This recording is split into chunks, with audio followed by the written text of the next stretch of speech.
பற்றி பேச போகிறோம் அப்படின்னு சொல்லி பார்த்தோம் அப்படின்னா கிட்டத்தட்ட ஒரு 500 ஆண்டு கால போராட்டம் அப்படின்றத தாண்டி தான் இந்த பாபர் மசூதி இருந்துச்சு இல்லையா.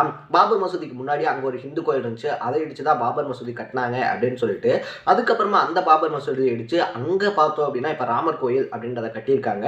இதுக்கே பார்த்தோம் அப்படின்னா எக்கச்சக்கமான உயிர்கள் அப்படின்றது வந்துட்டு நம்ம பலி கொடுத்துருக்கோம், பல்வேறு போராட்டங்கள் அப்படின்றது நடந்திருக்கு. ஸோ இந்த மாதிரியான பல பிரச்சனைகளுக்கு அடுத்து தான் பார்த்தோம் அப்படின்னா உச்சநீதிமன்றம் ஒரு தீர்ப்பு அப்படின்றது வந்து கொடுக்குறாங்க, அந்த இடத்துல ராமர் கோயில் கட்டலாம் அப்படின்னு சொல்லிட்டு. ஸோ அதுக்கப்புறமா அந்த பணிகள் அப்படின்றது பார்த்தோம் அப்படின்னா ரொம்ப சுறுசுறுப்பாக நடந்து இந்த வருஷம் ஜனவரி 22 இருக்கு இல்லையா, அந்த ராமர் கோயில் அப்படின்றதும் திறக்கப்பட்டுருச்சு அப்படின்னு சொல்லி சொன்னதுக்கு அப்புறமா பார்த்தோம் அப்படின்னா இப்போ பாஜகவினுடைய பார்வை அப்படின்றது எங்கே விழுந்திருக்குன்னா ஞானவாபி மசூதி இருக்கு இல்லையா, அது மேலே விழுந்திருக்கு அப்படின்னே சொல்லலாம். என்னப்பா சொல்ற, என்ன இந்த ஞானவாபி இஷ்யூ அப்படின்னு சொல்லி கேட்டோம் அப்படின்னா வாரணாசி இருக்கு இல்லையா, வாரணாசி எங்கேயோ கேள்விப்பட்ட மாதிரி இருக்கே அப்படின்னு சொல்லி பார்த்தோம்னா நம்ம பிரதமருடைய சொந்த தொகுதி அப்படின்னே சொல்லலாம். ஸோ எம்பி எலெக்ஷனுக்கு நிற்கிறார் இல்லையா, அப்படி அவருடைய சொந்த தொகுதி தான் வாரணாசி. வாரணாசியில் இருக்கக்கூடிய ஒரு மசூதி தான் பார்த்தோம் அப்படின்னா ஞானவாபி அப்படின்னே சொல்லலாம். கிட்டத்தட்ட 17ஆம் நூற்றாண்டில் கட்டப்பட்டுச்சு அப்படின்னு சொல்லி அந்த மக்கள் எல்லாம் நம்புறாங்க. அது மட்டும் இல்லாமல் அக்பர் இருக்கார் இல்லையா, முகலாய பேரரசர், அக்பருக்கு முன்னாடியிலேருந்தே, அக்பர் வந்ததுக்கு அப்புறமா கிடையாது, அக்பருக்கு முன்னாடியிலேருந்தே 1 இல்லை 2 இல்லை 150 வருஷத்துக்கு முன்னாடியிலேருந்தே அங்கே மசூதி இருந்ததாகவும் அதில் வழிபாடுகள் அப்படின்றது நடந்ததாகவும் பார்த்தோம் அப்படின்னா அங்கே இருக்கக்கூடிய முஸ்லீம்கள் நம்பிக்கிட்டு இருக்கும்போது இப்போ திடுதிப்புன்னு இந்திய தொல்லியல் ஆய்வுத்துறை என்ன சொல்லியிருக்காங்க அப்படின்னா இந்த பாபர் மசூதி மாதிரி இங்கே இருக்கக்கூடிய ஞானவாபி மசூதி இருக்கு இல்லையா, இதுவுமே வந்து கோவிலை இடிச்சு தான் கட்டப்பட்டிருக்கு. அது மட்டும் இல்லாமல் இந்த ஞானவாபி மசூதியிலேயே பார்த்தோம் அப்படின்னா கோயில் இருந்ததுக்கான ஆதாரங்கள் அப்படின்றது இருக்குது அப்படின்னு சொல்லி ஒரு ரொம்ப பெரிய பரபரப்பு அப்படின்றத ஏற்படுத்தியிருக்காங்க. இந்த பரபரப்பு எதனால் ஏற்பட்டிருக்கு அப்படின்னு சொல்லி பார்த்தோம் அப்படின்னா அப்போ அந்த கோயில் இருக்கு இல்லையா, அந்த கோயில் அப்படின்றத இடிச்சு தான் இந்த மசூதி அப்படின்றது கட்டப்பட்டிருக்கு. அப்படின்னா இந்த மசூதியான இடம் இருக்கு இல்லையா, அந்த மசூதியை ஹிந்துக்கள்கிட்ட ஒப்படைக்கணும் அப்படின்னு சொல்லி ஒரு குரூப் ஆரம்பிச்சிருக்காங்க. ஸோ இதனால ராமர் இருக்கார் இல்லையா, ராமர் அவருடைய சொந்த இடத்துக்கு திரும்பின மாதிரியே இப்போ இங்கே சிவன் கோயில் இருந்துச்சு, கைலாசநாதர் இருக்கார் இல்லையா, ஸோ அவர் கோயில் தான் இருந்துச்சு, அதை இடிச்சு தான் பார்த்தோம் அப்படின்னா இந்த ஞானவாபி மசூதி அப்படின்றத கட்டியிருக்காங்க அப்படின்னு சொல்லி புது பரபரப்பை கிளப்பியிருக்கிறதுனால மறுபடியும் பார்த்தோம் அப்படின்னா அப்போ இந்த ஞானவாபி இடிச்சிட்டு ஒரு சிவன் கோயில் கட்ட போறாங்களா அப்படின்ற ஒரு ரொம்ப பெரிய டாக் அப்படின்றதும் போய்கிட்டு இருக்கு. என்னதான் பிரச்சனை, இந்த ஞானவாபிக்குள்ள என்னதான் நடக்குது அப்படின்ற மாதிரி பல இன்ட்ரெஸ்டிங்கான விஷயங்களை தான் நான் இந்த வீடியோவில் உங்க கூட ஷேர் பண்ணிக்க போறேன். அதுக்கு முன்னாடி நம்ம சேனலுக்கு நீங்க புதுசாக வந்திருந்தீங்க அப்படின்னா இதே மாதிரி அப்பப்போ அப்டேட்டாக போயிட்டு இருக்கக்கூடிய விஷயங்கள் இருக்கு இல்லையா, அது கரண்ட் அஃபேர்ஸாக இருந்தாலும் சரி, பாலிடிக்ஸாக இருந்தாலும் சரி, ஸ்போர்ட்ஸாக இருந்தாலும் சரி, இதே மாதிரி அப்பப்போ அப்டேட்டாக போயிட்டு இருக்கக்கூடிய விஷயங்களை நீங்கள் தொடர்ந்து தெரிஞ்சுக்கணும் அப்படின்னு ஆசைப்பட்டீங்கன்னா மறக்காம நம்ம சேனலை சப்ஸ்கிரைப் பண்ணிக்கோங்க. ஸோ ஃபர்ஸ்ட் ஆஃப் ஆல் இந்த ஞானவாபி இஷ்யூ அப்படின்றது எங்கே ஸ்டார்ட் ஆகுது அப்படின்னு சொல்லி பார்த்தோம்னா அந்த ஞானவாபி மசூதி இருக்கு இல்லையா, அந்த மசூதி வளாகத்துக்குள்ளேயே பார்த்தோம் அப்படின்னா சிங்கார கௌரி கோயில் அப்படின்னு சொல்லிட்டு ஒரு கோயில் இருக்கு. இந்த வளாகத்துக்குள்ள இருக்கக்கூடிய அந்த கோயிலில் பார்த்தோம் அப்படின்னா பர்டிகுலராக இயர்லி ஒன்ஸ் தான் பார்த்தோம் அப்படின்னா ஹிந்துக்கள் இருக்காங்க இல்லையா, அவங்கள வந்துட்டு அனுமதி அப்படின்ற மாதிரி தராங்க. இதை பார்த்து அங்கே இருக்கக்கூடிய ஒரு 5 பேர் என்ன பண்ணுறாங்க அப்படின்னு சொல்லி பார்க்கும்போது இந்த சிங்கார கௌரி கோயில் இருக்கு இல்லையா, இதில் வந்துட்டு எங்களுக்கு டெய்லியுமே நாங்கள் போய் சாமி கும்பிட்ற மாதிரி பண்ணி கொடுக்கணும், வருஷத்துக்கு ஒரு டைம் நடத்துறப்ப அப்படின்றதெல்லாம் அக்செப்ட் பண்ணிக்க முடியாது அப்படின்னு சொல்கிறாங்க. இதுக்கப்புறமா தான் பார்த்தோம் அப்படின்னா அந்த ஞானவாபி மசூதி இருக்கு இல்லையா, அதில் வந்துட்டு ஆய்வு நடத்துங்க அப்படின்னு சொல்லிட்டு உச்சநீதிமன்றம் ஒரு தீர்ப்பு போடுறாங்க. இது ரொம்ப பெரிய கொந்தளிப்பு அப்படின்றத ஏற்படுத்துது. இருந்தாலும் உச்சநீதிமன்றத்தினுடைய தீர்ப்பு இல்லையா, அதனால யாருமே எதுவுமே பண்ண முடியாது அப்படின்றதுனால இந்திய தொல்லியல் ஆய்வுத்துறை பார்த்தோம் அப்படின்னா கடந்த ஜூலை மாதம் இந்த ஆய்வு அப்படின்றது வந்து தொடங்குறாங்க. ஜூலை மாதம் தொடங்கின இந்த ஆய்வு அப்படின்றது பார்த்தோம் அப்படின்னா கிட்டத்தட்ட ஒரு 4 மாதங்கள் வந்துட்டு நடக்குது. கடைசியாக டிசம்பரில் வந்துட்டு இந்த ஆய்வுகள் அப்படின்றது இருக்கு இல்லையா, அந்த ஆய்வுகளுக்கான முடிவுகள் எல்லாமே என்ன அப்படின்னு சொல்லிட்டு ஒரு சீல் பண்ணப்பட்ட கவரில் பார்த்தோம் அப்படின்னா உச்சநீதிமன்றத்தில் தாக்கல் பண்ணப்படுது. ஏன்னா அதில் இருக்கக்கூடிய விஷயங்கள்லாம் என்ன அப்படின்னு சொல்லி வெளியே தெரிஞ்சு அப்படின்னா ஒரு ரொம்ப பெரிய கலவரம் நடக்கும் அப்படின்னு சொல்லி எக்ஸ்பெக்ட் பண்ணப்படுது. ஏன் அப்படின்னு சொல்லி பார்த்தோம் அப்படின்னா ஏன் அவங்க அப்படி கலவரம் நடக்கும்னு சொல்லி எக்ஸ்பெக்ட் பண்ணாங்கன்னா இப்போ அந்த மூடி சீல் பண்ணி தரப்பட்ட அந்த அறிக்கை இருக்கு இல்லையா, 1 இல்லை 2 இல்லை கிட்டத்தட்ட 839 பக்கம் அந்த அறிக்கை அப்படின்றது.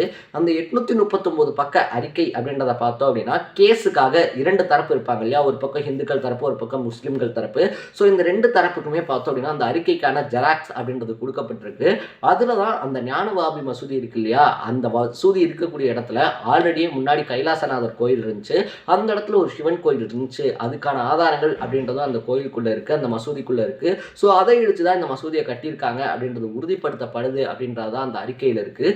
இது பார்த்தோம் அப்படின்னா முஸ்லீம் தரப்பு இருக்காங்க இல்லையா, அவங்களுக்கு ரொம்ப பெரிய அதிர்ச்சி அப்படின்றத கொடுத்துருக்கு. இன்னொரு பக்கத்தில் பார்த்தோம் அப்படின்னா அப்போ இதுதான் வந்துட்டு உச்சநீதிமன்றத்தில் அறிக்கை செய்யப்பட்ட தாக்கல் அப்படின்றதுலேயே தாக்கல் பண்ணிட்டாங்க இல்லையா, அப்போ அந்த ஞானவாபி மசூதி அப்படின்றத ஹிந்துக்கள்கிட்ட ஒப்படைங்க அப்படின்னு சொல்லிட்டு புதுசாக ஒரு கோஷ்டி கிளம்பியிருக்காங்க அப்படின்னே சொல்லலாம். ஸோ அந்த அறிக்கையில் என்னென்ன சொல்லப்பட்டிருக்கு அப்படின்னு சொல்லி பார்த்தோம் அப்படின்னா, ஒட்டு மொத்தமாக அந்த ஞானவாபி மசூதி இருக்கு இல்லையா, அதை ஃபுல்லாகவே பார்த்தோம் அப்படின்னா தொல்லியல் துறை ஆய்வு அப்படின்றது பண்ணியிருக்காங்க. தூண்களில் ஆரம்பித்து, மைய கட்டடத்தில் ஆரம்பித்து, நுழைவாயில் ஆரம்பித்து, மேற்கு சுவர் அப்படின்னு சொல்லிட்டு முக்கியமான பல இடங்களில் பார்த்தோம் அப்படின்னா இந்த ஆய்வு அப்படின்றது நடத்தப்பட்டிருக்கு. அந்த ஆய்வினுடைய முடிவில் என்ன சொல்லியிருக்காங்க அப்படின்னு சொல்லி பார்த்தோம்னா, இந்த பாபர் மசூதி இருக்கு இல்லையா, இது வந்து பார்த்தோம் அப்படின்னா பாபர் மசூதியோட காலத்துல கொஞ்சம் பின்தங்கின ஒரு மசூதி தான் இந்த ஞானவாபி மசூதி அப்படின்றது. அவுரங்கசீப் இருக்கார் இல்லையா, அவருடைய காலத்துல கட்டப்பட்டதுதான் இந்த மசூதி. அவுரங்கசீப்பே பார்த்தோம் அப்படின்னா அவர் அரசரா இருந்த காலகட்டங்கள்ல பல கோயில்கள் அப்படின்றத இடிச்சதுக்கான சான்றுகள் அப்படின்றதும் வரலாற்றில் இருக்கு. ஸோ அந்த மாதிரி பார்த்தோம் அப்படின்னா அவுரங்கசீப் இருக்கார் இல்லையா, அவர் 17ஆம் நூற்றாண்டுல வந்ததுக்கு அப்புறமா தான் இங்க இருந்த கோயில் அப்படின்றத இடிச்சுட்டு அதை மசூதியா மாத்திருக்காங்க. அப்படியுமே பார்த்தோம் அப்படின்னா அந்த கோயிலை ஃபுல்லா இடிக்காம கோயிலுடைய ஒரு பாகம் அப்படின்றத பார்த்தோம் அப்படின்னா மாற்றி அமைச்சு அந்த மசூதிக்குள்ளேயே வச்சு கட்டியிருக்காங்க அப்படின்னு சொல்லியிருக்காங்க. ஸோ இதை பொறுத்த வரைக்குமே அவங்க சொல்லக்கூடிய விஷயம் என்ன அப்படின்னா, மைய அறை இருக்கு இல்லையா, மைய அறை நுழைவாயிலே பார்த்தோம் அப்படின்னா நுழைவாயில பொறுத்த வரைக்குமே நுழைவாயில அழகழகான விளக்குகளாக இருந்தாலும் சரி, இல்லை பறவைகள் இருக்கு இல்லையா, பறவைகளுடைய சின்னங்கள் அப்படின்றது வந்துட்டு பொறிக்கப்பட்டிருக்கு.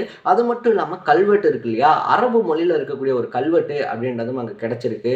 ஸோ இந்த கல்வெட்டுகள் எல்லாத்தையுமே பார்த்தோம் அப்படின்னா நாங்கள் ரிசர்ச் அப்படின்றது பண்ணியிருக்கோம். இது மட்டும் இல்லாமல் கிட்டத்தட்ட 33 தடயங்கள் அப்படின்றதும் கிடைச்சிருக்கு. ஸோ இந்த இடத்துல ஹிந்து கோயில் இருந்து அதை தான் பார்த்தோம் அப்படின்னா இடிச்சுட்டு இந்த ஞானவாபி மசூதி அப்படின்றது கட்டப்பட்டிருக்கு அப்படின்னு சொல்லியிருக்கக்கூடிய விஷயம் அப்படின்றது பார்த்தோம்னா, அப்போ அடுத்த ராமர் கோயில் இருக்கு இல்லையா, அது ரெடி ஆயிடுச்சா அப்படின்ற கேள்வியை எழுப்பியிருக்கு அப்படின்னே சொல்லலாம். இதை பற்றி இன்னுமே சொல்லும்போது பார்த்தோம் அப்படின்னா அந்த மேற்கு அறை மேற்கு சுவர்லாம் இருக்கு இல்லையா, ஸோ அந்த மேற்கு அறை மேற்கு சுவர் அப்படின்றது தான் பார்த்தோம் அப்படின்னா இடிக்கப்பட்ட ஹிந்து கோயிலுடைய முழுமையாக இடிக்கப்படாத பகுதி. ஸோ அந்த பகுதிகளில் நீங்கள் பார்க்கும்போது பார்த்தோம்னா இந்திய கட்டடக்கலை இருக்கு இல்லையா, அது ஹிந்துக்களுக்கான ஒரு கோயில் அப்படின்றது எப்படி கட்டப்பட்டிருக்குமோ அந்த கட்டடக்கலை அப்படின்றது வந்து அதில் பயன்படுத்தப்பட்டிருக்கு. ஸோ அந்த பகுதியை பார்த்தோம் அப்படின்னா முழுசாக இடிக்காமல் அதை மாற்றி அமைச்சு இந்த மசூதி அப்படின்றதுல ஒரு பகுதியாக கட்டியிருக்காங்க. அது மட்டும் இல்லாமல் இந்த மசூதிக்குள்ளே இருக்கக்கூடிய விஷயங்கள் இருக்கு இல்லையா, முதல்ல சொல்லக்கூடிய விஷயம் என்ன அப்படின்னு சொல்லி பார்த்தோம் அப்படின்னா கர்ணரதம் அப்படின்றதும் பார்த்தோம் அப்படின்னா ஒரு இடத்துல வந்துட்டு பதிவு பண்ணப்பட்டிருக்கு. இந்த கர்ணரதத்தினுடைய சாயல் அப்படின்றதே பார்த்தோம் அப்படின்னா முழுக்க முழுக்க ஹிந்துக்கள் கோயில் இருக்கு இல்லையா, அதில் தெரியக்கூடிய ஒரு விஷயமா தான் இருக்கும். ஏன்னா அந்த மாதிரியான ஒரு விஷயம் அப்படின்றது இந்த மசூதிக்குள்ளே இருக்குது அப்படின்னா கண்டிப்பாக இந்த மசூதி இருக்கு இல்லையா ஹிந்து கோயிலை வந்துட்டு அடிச்சு நொறுக்கி அதுக்கு மேலே கட்டப்பட்ட ஒரு கோயில் தான். அது மட்டும் இல்லாமல் பறவைகளுடைய சின்னங்களாக இருந்தாலும் சரி, 3 ஹிந்து கடவுள்கள் இருக்காங்க இல்லையா, ருத்திரன், ஜனார்த்தனன், உமேஸ்வரன் அப்படின்னு சொல்லிட்டு 3 ஹிந்து கடவுளுடைய பெயர்கள் அப்படின்றதுமே பார்த்தோம் அப்படின்னா இந்த கோயில் கல்வெட்டுகளில் வந்துட்டு நம்மளால படிக்க முடியுது. ஸோ அதனால தான் பார்த்தோம் அப்படின்னா நாங்கள் இங்கே வந்துட்டு ஹிந்து கோயில் அப்படின்றது இருந்ததாகவும் அந்த ஹிந்து கோயில் இருக்கு இல்லையா அதுக்கு மேலே பார்த்தோம் அப்படின்னா அதை இடிச்சுட்டு கொஞ்சம் செயல்பாடுகள் அப்படின்றதெல்லாம் மாற்றி தான் இந்த ஞானவாபி மசூதி அப்படின்றது கட்டப்பட்டிருக்கு அப்படின்னு சொல்லிட்டு அந்த 839 பக்க அறிக்கை அப்படின்றத பார்த்தோம் அப்படின்னா சமர்ப்பிச்சிருக்காங்க. ஸோ இப்போ அந்த மசூதி இருக்கு இல்லையா, இந்த மசூதியை கவனிச்சுட்டு இருக்கக்கூடிய யாஷின் என்ன சொல்றாரு அப்படின்னு சொல்லி பார்த்தோம்னா, இது வந்துட்டு வெறும் அறிக்கை மட்டும்தான், இது வந்துட்டு ஒரு முடிவு கிடையாது. அறிக்கை என்ன அப்படின்னு சொல்லி வந்துட்டு நம்ம கிட்ட கொடுத்துருக்காங்க.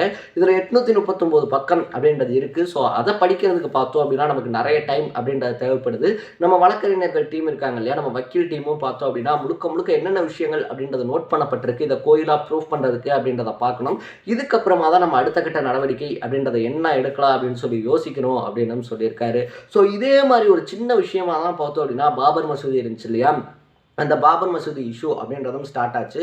ஆனால் அதுக்கப்புறமா பார்த்தோம் அப்படின்னா ஒரு ரொம்ப பெரிய பூகம்பம் மாதிரி வெடிச்சு அதுக்கப்புறமா அந்த பாபர் மசூதி இடிக்கப்பட்டு அங்கே ஒரு ராமர் கோயில் அப்படின்றது கட்டப்பட்டுச்சு. அதே மாதிரி பார்த்தோம் அப்படின்னா இப்போ இங்கே ஹிந்து கோயில் இருந்துச்சு அப்படின்னு சொல்லி அந்த அறிக்கையில் சொன்னதுனால பார்த்தோம் அப்படின்னா இப்பயே அந்த ஞானவாபி மசூதியை ஹிந்துக்கள் கிட்ட ஒப்படைங்க அப்படின்னு சொல்லி ஆரம்பிச்சிருக்காங்க இல்லையா. இன்னும் ஒரு 50 வருஷம் கழிச்சா இல்லை 100 வருஷம் கழிச்சா அப்படின்னு சொல்லி தெரியாது. ஆனால் பாபர் மசூதிக்கு என்ன நிலை அப்படின்றது நடந்துச்சோ அதே நிலை தான் பார்த்தோம் அப்படின்னா இந்த ஞானவாபிக்கும் நடக்க போகுது. அங்கே எப்படி ராமர் கோயில் கட்டினாங்களோ அதே மாதிரி இங்கேயும் சிவன் கோயில் கட்டாம பாஜக RSS விடமாட்டாங்க அப்படின்னு சொல்லிட்டு பாஜக RSS பத்தி நல்லா தெரிஞ்சவங்க சொல்லிக்கிட்டு இருக்காங்க. பட் இன்னொரு பக்கத்துல பார்த்தோம் அப்படின்னா அரசியல் நோக்கர்கள் இருக்காங்க இல்லையா, ஆல்ரெடி பாபர் மசூதியை பறிகொடுத்துட்டோம் அப்படின்ற குற்ற உணர்ச்சியிலையும் ஒரு வேதனையிலையும் பார்த்தோம் அப்படின்னா முஸ்லீம்கள் இருக்காங்க. ஸோ இதே மாதிரி இன்னொரு விஷயம் அவங்களுக்கு வரலாறுல மறுபடியும் நடக்க முஸ்லீம்கள் ஒத்துக்க மாட்டாங்க அப்படின்னு சொல்லிட்டு இன்னொரு பக்கம் ஸ்ட்ராங்கா சொல்றாங்க. ஸோ இவங்க 2 பேரும் இதே போக்கோட இருந்தாங்க அப்படின்னா 2025 நம்ம வரலாற்றுல எவ்வளவோ முன்னாடி வந்துட்டோம். தொழில் புரட்சி புரட்சியில் எவ்வளவோ முன்னேறிட்டோம், இன்டெலிஜென்ஸில் எவ்வளவோ முன்னேறிட்டோம் அப்படின்னு சொல்லி இருந்தாலும் கூட ஞானவாபி மசூதி அப்படின்றத தொடரும்போது ஒரு மதக்கலவரம் அப்படின்றது வெடிக்கும் அப்படின்னு சொல்லிட்டையும் அரசியல் நோக்கர்கள்லாம் சொல்கிறாங்க அப்படின்னே சொல்லலாம். ஸோ இந்த விஷயத்தை பற்றி நீங்கள் என்ன நினைக்கிறீங்க அப்படின்றத கமெண்ட் செக்ஷனில் பதிவு பண்ணிவிட்டு இதே மாதிரி அப்பப்போ அப்டேட்டாக போயிட்டு இருக்கக்கூடிய விஷயங்கள் இருக்கு இல்லையா, அதை நீங்கள் தொடர்ந்து தெரிஞ்சுக்கணும் அப்படின்னு சொல்லி ஆசைப்பட்டீங்கன்னா மறக்காமல் நம்ம சேனலை சப்ஸ்கிரைப் பண்ணிவிடுங்க. நாளைக்கு இதே மாதிரி இன்னொரு இன்ட்ரெஸ்டிங்கான வீடியோட சந்திக்கலாம். Tata, bye by.